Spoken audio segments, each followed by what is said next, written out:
வீரப்பனை எப்படி இப்ப புடிங்கி போய் நேருக்கு நின்று சுட்டு விட்டாரா விஜயகுமார்? தொலைச்சிருப்பான். சின்னத்தாளுக்கு காசை கொடுத்து மோர்ல வேஸ்த வச்சு கொண்டு விட்டான்டா. ஆங்கில படம் தோத்து போகும்டா. என் தம்பி பாலமல்லி சொன்னான் பாரு, மோர்ல மோர் வருது, மோரை குடிக்கிறாங்க பிள்ளைங்க, குடிச்சிட்டு அந்த ஓடையில போய் கையை கழிட்டு வரும்னு போறாங்க. நம்ம ஆளுக்கு முன்னாடி மோர் இருக்கு, கொஞ்சம் மயக்கமா வருது, இந்த மோர்ல ஏதோ தப்பு இருக்குன்னு நினைச்சு நம்ம பிள்ளைய மோரை கழுவிட்டு குடிக்க வேண்டாம்னு சொல்றதுக்கு திரும்ப குடிச்சுக்கிட்டு இருக்காப்லடா. படம் கூட தோத்து போயிரும்டா.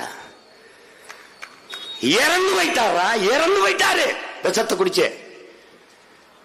3 நாள் 2 நாள் கழிச்சு ஆடு மேய்க்கிற ஒரு பையன் அனுப்பி அங்க என்ன நடக்குன்னு பாருன்னா, ஆமா ஆள் செத்து கிடக்கணும்னா அப்புறம் போய் இந்த வெண்ணைக்கு பிறந்த வெண்ணமை இங்க அங்க போய் அவரை எடுத்துக்கிட்டு வந்து அந்த மீசையை வெட்டி கொண்டு போய் அந்த இதுல வண்டியில ஏத்திட்டு போயிட்டு சுட்டு ஆட்டு ரத்தத்தை பீச்சு விட்டு ஏமாத்தின பிக்காலி பயிலிடாதீங்க, பேடி பயிலு.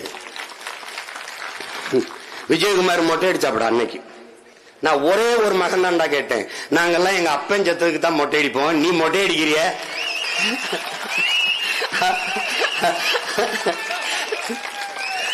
எப்படி நீ மொட்டை அடிச்சிருக்கிய? என்னன்னு கொன்னவை யாரா?